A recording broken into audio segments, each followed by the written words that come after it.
Hello and welcome to Sports Today 5 at 5. First, take a look at the Fan Fight app, and then I will come back plenty to talk about Gold Rush at Para Badminton, analyzing the Sunrises Hyderabad. Had a chat with the senior management of the team and, of course, the captain. So we'll give you the thought process of the team to a degree. Plenty to talk about, but here's the Fan Fight app.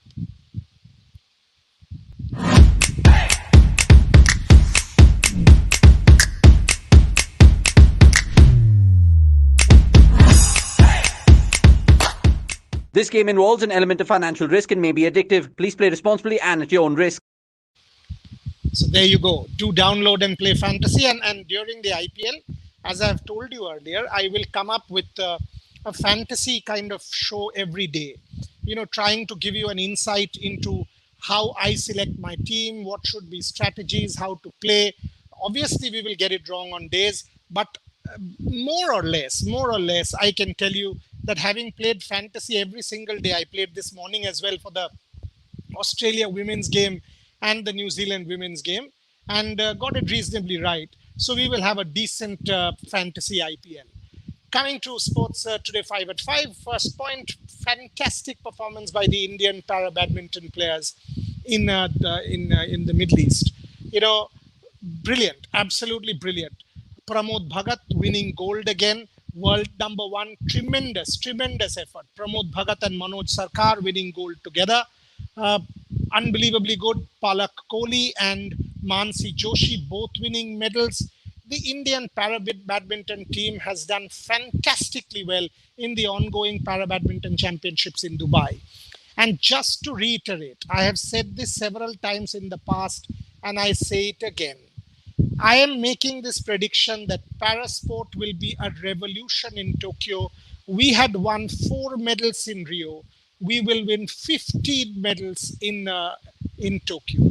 So 4 medals in Rio to 15 medals in Tokyo is what I'm predicting, which will include multiple gold medals. And I'm also saying we will create world records in parasport. So it will actually be a revolution of sorts as far as Indian sport is concerned.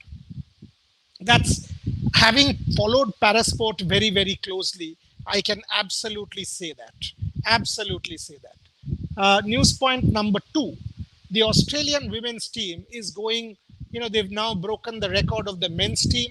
And one wonders which team can beat them. You need a 2001 type performance to be able to beat that team. Even today, 212 from New Zealand. First wicket fell pretty early. Haley Jensen, Megan Schutt got the ball in. But thereafter, a partnership between Amy and Lauren Down. And Down went on to play a good innings. Emilia Kerr was good as usual. 212 competitive, especially when you picked up the first 2.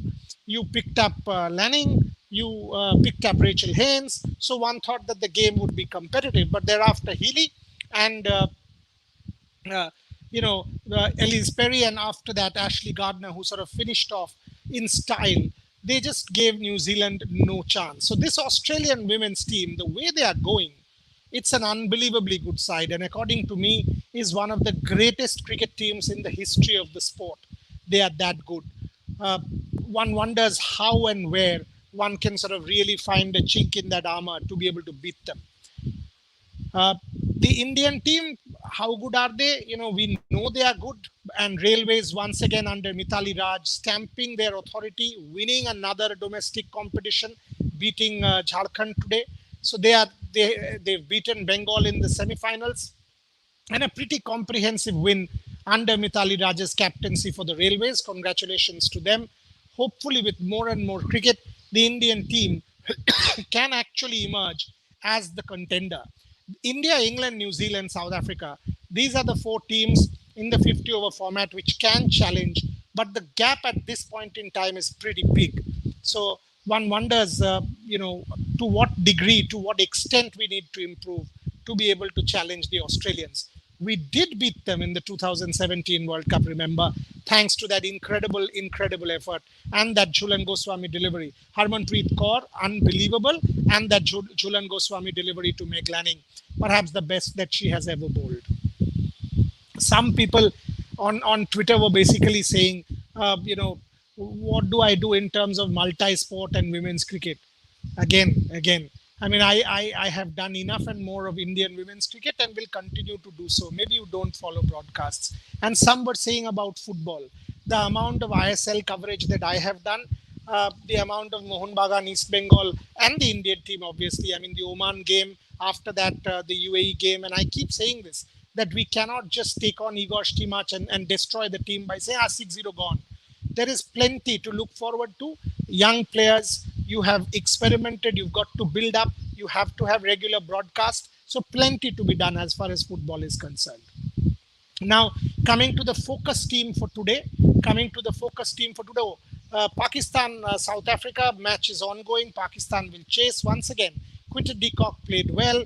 Temba Bavuma decent, and Rassi van der Dassen once again very, very impressive. Can Pakistan make it 2-0? We've got to wait and see as the Pakistan chase starts in some time from now. Coming to my focus team of the day, and I will take questions, but first my analysis. I will take Hyderabad Sunrisers today. I've done Delhi Capitals, Royal Challengers Bangalore, and I've done the Kolkata Knight Riders. For Sunrisers Hyderabad, the biggest plus of the Sunrisers Hyderabad will obviously be my friend, the captain David Warner. You know, perhaps the greatest IPL record for any player, not simply a foreigner. The kind of consistency that Dave Warner has shown time and again over the years has been simply special. He is a special act as a captain, as a leader. You know, the best thing about David Warner, the captain, is that he gives complete freedom to his boys. Complete freedom.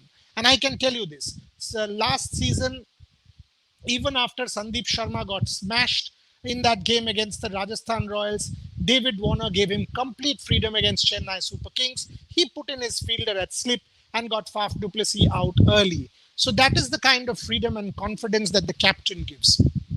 This year, the top order looks superb with the addition of Jason Roy. There is Johnny Bairstow. There is obviously Kane Williamson.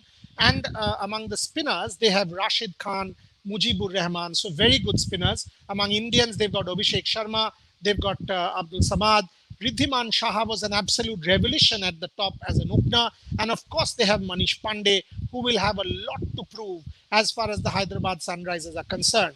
Most importantly, you know, with Mohammad Nabi, they have a power hitter. And with Bhuvaneshwar Kumar fit, they have a top Indian bowler along with T. Natarajan. So two of India's current T20 bowlers in that team, along with Sandeep Sharma, and two quality foreign spinners, along with Abhishek and Samad. That is a very, very good unit. Very, very good unit, especially under a captain like David Warner.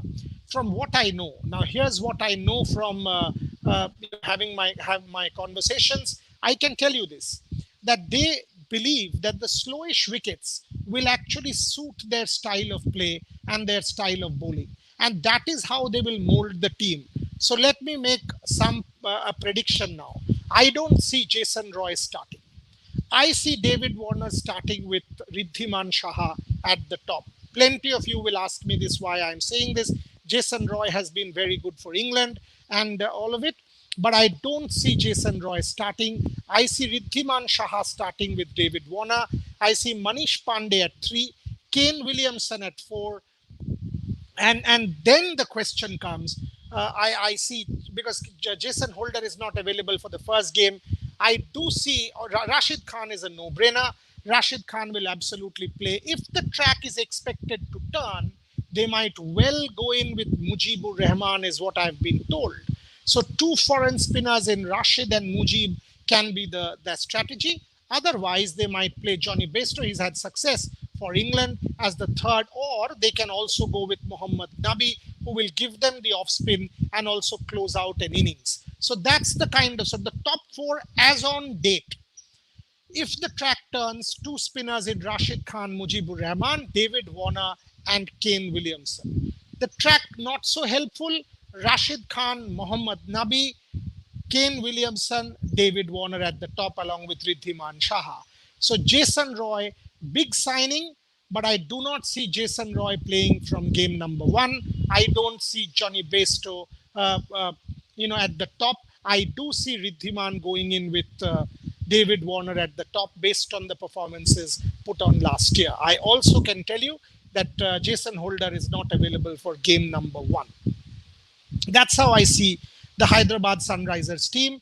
I see that team as a very, very good one with good depth, like I told you. Bhuvaneshwar Kumar, Siddharth Kaul, obviously Khalil, obviously T. Natrajan. Natrajan and Bhuvaneshwar Kumar, their top two, along with Mujibur Rahman and Rashid. And the middle order will have Priyam Garg, Abdul Samad, Abhishek Sharma. Now that's a pretty solid one. Abhishek Sharma and Samad will also bowl. Abhishek his left arm and Samad his leg spin. And Samad can finish off an innings. That's how I see Hyderabad Sunrisers shaping up. And if they play Nabi in the middle and with Riddhiman at the top, with Kane in the middle, there is plenty of batting depth in the side.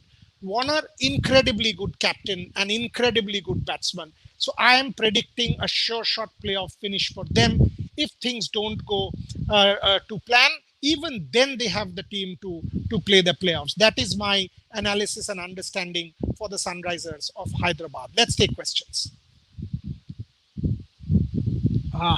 Huge number of questions again. Will IPL go ahead as planned? Unknown, yes. So far, I have not heard anything to suggest that IPL will not go ahead as planned. Sahil Rupchandani, Boria sir, do the teams were known about venues? Yes, more or less. The venues, no. How can they? Because the venues were decided by the BCCI only recently. So no, but that's how the situation is during COVID. I don't see any team having home advantage. So things, okay. We will also. Trisha just messaged me. We will also put out videos about how Bhuvaneshwar Kumar recovered from the kind of injury that he did. We will put out a lot of very specialized fitness videos for you on Sports Today. So do watch out for that. Top 4, I've given you my top 4. David Warner, Kane Williamson, Manish Pandey, and Riddhiman Saha. I see Riddhiman Saha opening. IPL, go ahead. I've answered that. Will they postpone IPL? No. Austin Dikuna, is Devdutt Padikkal positive? Yes, he is. But Devdutt Padikkal did not join the team bubble, so there was no issue of exposure is also what I can tell you.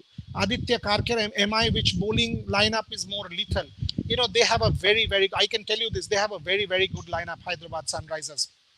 Bhuvaneshwar Kumar and T. Natrajan are special bowlers, especially Bhuvi. I mean, we all know how good he is, and Nattu with his Yorkers is a much improved bowler, and we all know that. Now, if you add a Rashid Khan, who's a magical bowler and a champion, with Mujib, with Samad and Abhishek Sharma and a third fast bowler in Sandeep, you can see how good that side is. So, top 4 I've given. All the teams I've given. Austin, who is this? Sahil Rupchandani, I've taken that. Kunal Rathor, when will Karan Pollard arrive? Obviously there was a family bereavement, so you've got to wait for players to sort of get into their groove.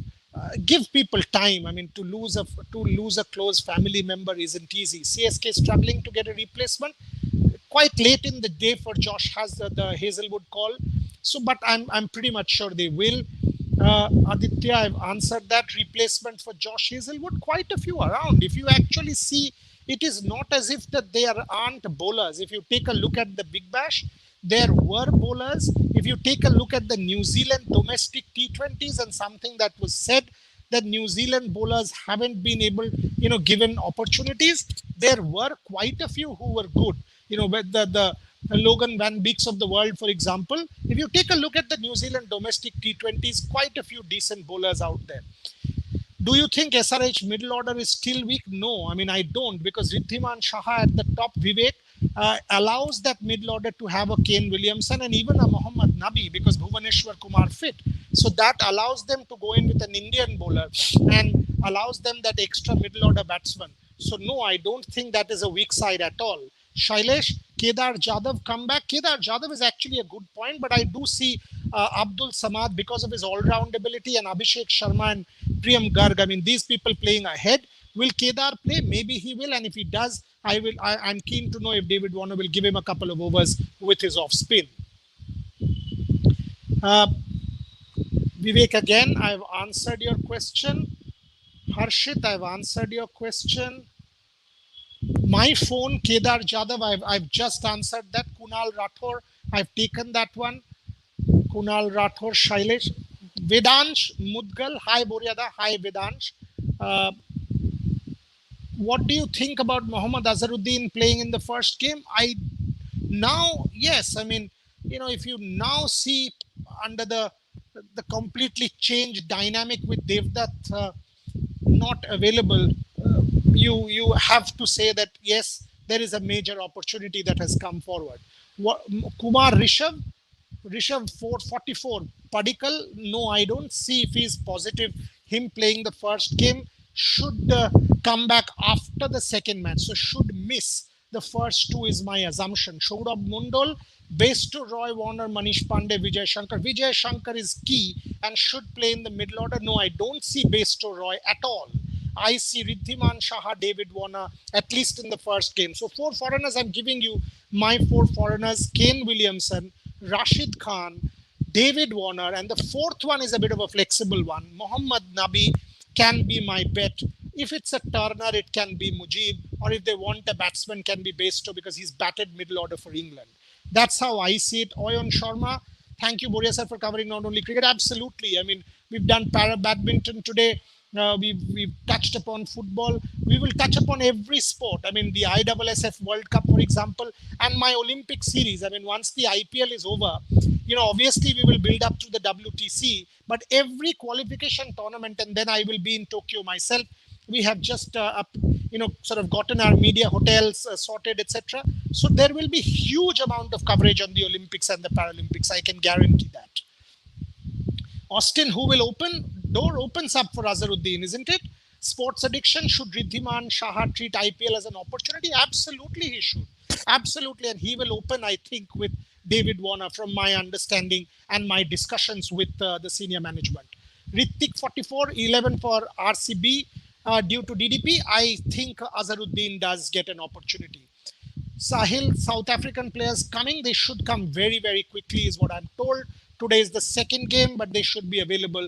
How many games Riddhiman Saha likely to get? If he does well at the top, then maximum number of games, because no question he's one of the best keepers in the business. And if he bats like the way he did last year, there is zero doubt that he will play maximum number of games. Situation is getting out of control. Look, I want to make this point very clear. IPL is actually sitting on an eggshell in terms of COVID adherence. You have to be ruthless. But what I know, the BCCI has now sent out missives to all state associations. Now, here is my point. I think I've taken enough questions. This is actually Joy Lodh. I've answered the Riddhiman question. Tarun Kumar, umpires also be constant for each venue. Good one. I actually don't know the answer to that, but I will find out. Chaitanya Sharma, Harbhajan playing 11 for KKR. Harbhajan is handy. He can bowl in the power play as well and can absolutely be handy. Last year, Kuldeep wasn't in form. So Harbhajan is a quality act. Define Babar Azam in one word: tremendous. Vedansh Mudgal, replacement for Hazelwood. We've got to wait and see. Vedansh. Ashish, IPL feasible option. That is the question that I'm now going to tackle. Okay, so I've done a pretty longish show. By my last few minutes, let me tell you this. Trisha's writing pagoler moto questions asche. Yes, questions are coming, and that is the whole point of the show. If questions don't come, then what are we doing here? Then clearly you do not like this show. Let me just to jol debe, please. May I have some water? So let me tell you something about my understanding of the IPL at this point. The BCCI has now sent multiple missives about three things. One, everybody will be in bio bubbles. Ground staff or technical staff or anyone associated with the tournament will have to be in bio bubbles. And that is a must. Obviously, the players are. Obviously, the broadcasters are. Obviously, the commentators are. But I am very, very clear. Anyone and everyone associated with the tournament will have to be in a bio bubble for this tournament to go on proper. Because cases, we've had Aksar, we've had Devdutt, we've had Nitish. Nitish again obviously was a false positive. We've had Wankhede groundsman. We cannot take a risk. So everyone involved will have to be in a bio bubble. From what I know, there will be maximum number of tests even every alternate day rather than every 3 days. That's what I've been told by the board, or rather sources in the board. So there will be maximum number of tests. Now, here's my point.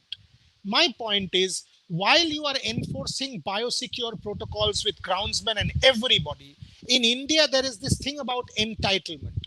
I am a Cricket Association of Bengal administrator, or in Bengali we call Kormokarta. In Hindi, English we are like administrators in some position. Now he or she will have an entitlement to enter the venue. Now, is he or she in a bio bubble? The answer is no. If that is the case, whoever that person is, however important that person is, should not be allowed. There's no jugaad nonsense this year. If you do jugaad, if you allow because who I am, and this whole flaunting of, oh, I can enter the Cricket Association of Bengal because I am so and so's so and so, I am an administrator, I am this, I am in this hierarchy, then the tournament is actually on an eggshell. You've got to be ruthless. The number of people who are permitted, their names should be given previously to the administrators and the state associations, and only those people should be allowed, because exposure means risk. Everybody who enters that venue will bring in some level of exposure, and with the virus as rampant as it is at the moment, there is a chance that something might happen, and we do not want that. So this jugaad rubbish and this whole entitlement thing about state cricket associations has to stop.